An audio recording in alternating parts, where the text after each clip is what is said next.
And what is it, Vipassana? A lot of people maybe heard this name, but don't understand really deeply what is it. What kind of practice it includes, or so, Sure. what philosophy? Yeah, sure. Vipassana is, in English we say it means mindfulness or awareness. We sometimes say mindfulness meditation. Sometimes we also say insight meditation, or we say mindfulness and insight meditation. So it's really the practice of paying attention to your body and your mind and your environment, but mostly your body and mind, in order to understand the nature of your own life, really to understand yourself. In our life, we have many trainings, many educations. You know, we go through school, we go to university, and then there are so many subjects that we can study in life. But none of those subjects are really telling us who we are or what we are. It's not about our own true nature. So this is a subject that is about me.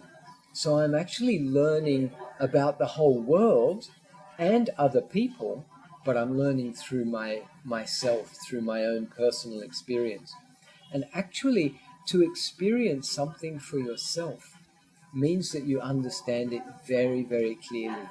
If it's just information, anybody can read a book, anybody can tell you something, or, you know, the whole world now is full of information, especially now we have our smartphones and Google and everything. So much information. But it doesn't mean that you understand the true nature of life, especially your own life. So Vipassana is the practice of being completely present, relaxing, accepting what's happening in your body and mind and your environment, opening up your mind to receive new information, not just from outside, but from within yourself. That is, not so much new information, but a new experience. When you have a new experience, then this can change your mind. It changes your mind, it changes your body then, it changes your life, and as you change, also things and people around you also change. So in a way, it's almost like we can say it's also changing the world. That's not the point. The point is to understand yourself, but by understanding yourself, then there is that transformation and the change, and then the change in you is then it naturally spreads to people around you and to the world as well. So Vipassana, there are many different schools of Vipassana.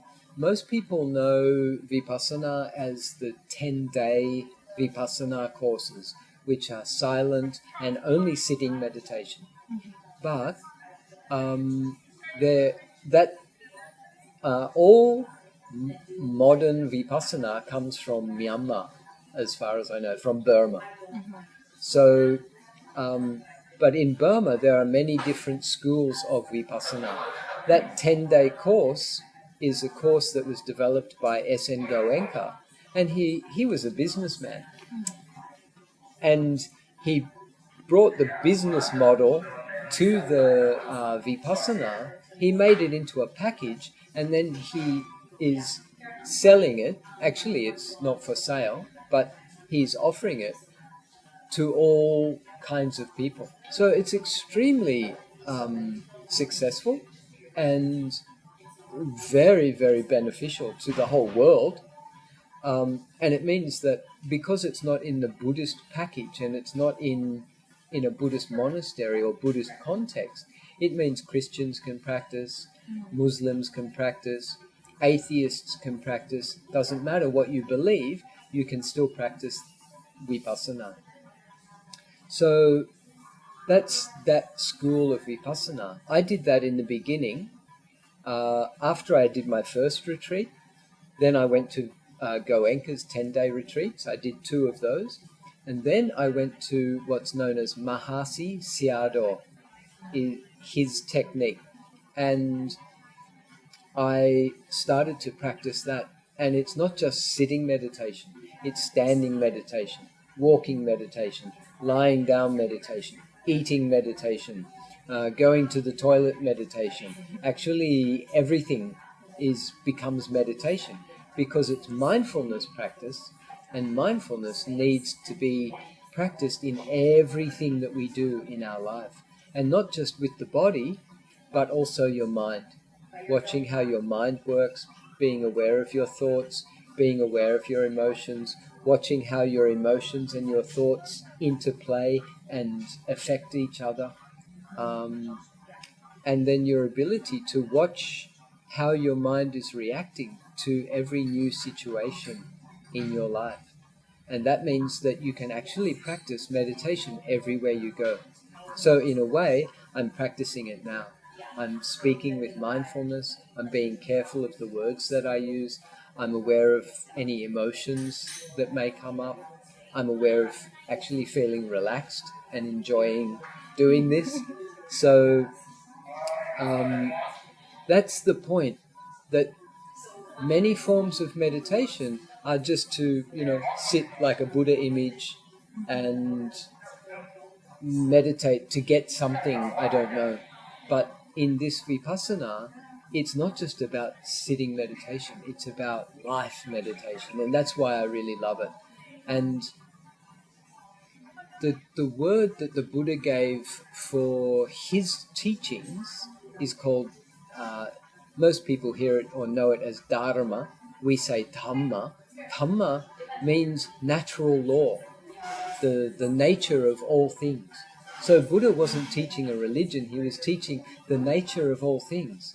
And that means not just nature out there, but also the nature of your body, the nature of your mind, the nature of life, the nature of all things. So the teaching also must be included in everything that you do. And this, again, is why I love Vipassana. So I had, my teacher was under Mahasi Sayadaw, I just mentioned, and then I have another teacher now, and his teaching is not about the physical form, it's only about the mind. He says, watch your mind everywhere you go. Be aware of your thoughts, be aware of your reactions, be aware of your intentions. Even before you say something, before you do something, and even before you think something, can you be aware of your intention to do that? And even ask yourself, why am I doing this? What's my intention here? Am I just trying to get something for myself? Am I trying to get rid of something? Am I just feeding my ego? So this then becomes a really important part of our life. Why am I doing what I'm doing?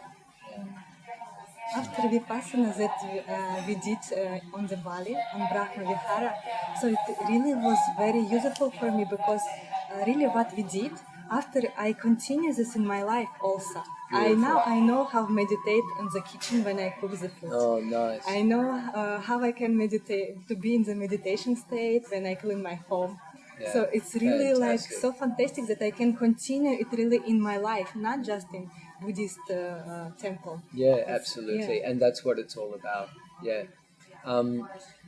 Many insights will come to us, even when we're just in the supermarket or, driving your car, or you might be listening to your favorite song and then you become mindful and you start to really listen and then you think about the words and you go, maybe you suddenly realize, oh, that's bullshit. Or, you might, nice song, but it's bullshit, or you maybe see something deeper in something that you saw all your life, but it's like you have new eyes. You see something that you never saw before. Even it's the same thing you saw before, but now you see it like almost like a new person or a newborn child. It's really beautiful.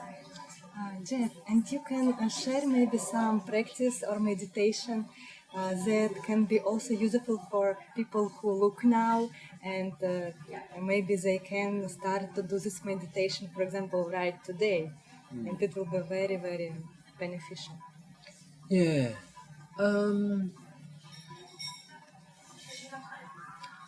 There are a lot of breathing techniques, and one thing that the Buddha taught was to sit down cross-legged, maybe in a natural place under a tree somewhere, and actually just start to feel the in-breath at the nostrils here, feel the out-breath at the same place, and just calming, keeping the breath normal and natural, but just feeling the sensation of the in-breath, feeling the sensation of the out-breath. Even you just do that a few times, already your mind starts to calm down, because you're not thinking about the past, you're not thinking about the future, you're not thinking about how much money have I got, or what are my friends doing, am I missing out on something? Your mind is just feeling the sensation of the in-breath and the sensation of the out-breath. It's a very gentle, natural feeling and sensation. And this already can calm your mind down. In many areas of the Buddha's teachings, the Buddha was teaching us to be aware of our senses. So as humans, every day in our life, we're using all of our senses. So we are seeing, right? Are you seeing? Yeah. I'm seeing. So you can even just do a little check in with yourself. Am I seeing? So it doesn't mean what am I seeing or what am I looking at. It's not about the external object, but be aware of your eyes. Be aware of the internal process of seeing. What is seeing? Did you ever stop and actually really experience what is seeing? Yes, we know we have eyes. We see the external objects. But what is the process of seeing? So even just to stop and ask yourself, am I seeing? Mm-hmm. Am I hearing? You suddenly become aware of more sounds than you were before. Oh. Am I feeling the body? Even just a quick check of your body. I can feel my foot because I've been in this position for a while. I feel some heat in the body, some general heaviness in the body. So you're just checking in with the sensations of the body. Am I smelling now? Yeah. And tasting? Yeah. Maybe just the normal taste of the mouth, but it's also a taste. Am I thinking? That's a great question. Am I thinking? It's a funny question, actually, because you have to, if you ask yourself, am I thinking now? You have to stop thinking to check to see if you're thinking. So the answer will almost always be no. Oh, but then you start thinking, oh, I'm not thinking. Oh, now I'm thinking about not thinking. And then check yourself, am I relaxed? So you can relax yourself with a few breaths. If you can do 1 minute, 3 minutes, 5 minutes, it's nice just to calm your mind, just feeling your breath. You can check in with your senses, eyes open or eyes closed. When we close our eyes, it's to help us to be more mindful of our other senses. But if you're just doing a nice little 5-minute being present kind of meditation, you don't need to close your eyes. So then you just check in. Am I seeing? Am I hearing? Feeling? Smelling? Tasting? Am I thinking? Am I relaxed? Am I present? Okay. So then you could even, actually the thought that just came to my mind was, is there a problem here? Is there anything wrong here? Because this is also, many people have anxiety and they are thinking that there's something wrong. But if you do this for a few minutes, you realize there's nothing wrong. Body is working, the systems are all working, my heart's beating, my breath is breathing, my stomach is digesting the food, the blood is pumping through the body, my brain's working, all the systems of my body are working. Okay, all my senses are working. I just check them. My mind's working because I'm aware. I'm relaxed. I'm present. What's the problem? Where's the problem? Yeah, okay. You might say, oh, my mother's sick, or the company's going to close or something. But in this moment, in your reality, those things are not here and now. You can think about them and create suffering for yourself, or you can relax, calm down, check your body and mind, see that everything here is okay. And now, if you want to think about your mother, or think about the company, or your job, or your children, or what you want to do in the future, when your mind is clear, you are so much better at solving problems. You can help people much more powerfully when your mind is clear and calm. But if you're in a panic going, oh, my mother's sick, what can I do? I need to help or something. You're panicking. Your energy is nervous energy. Then things you do, you can easily make mistakes. So it's better to center, to calm, to be present. Later on, when we practice this more and more, that calmness starts to flow into everything that we do. We don't have to stop and calm down. But in the beginning, it's a nice little practice. Just a little introduction. Oh, thank you, Jeff. That's okay.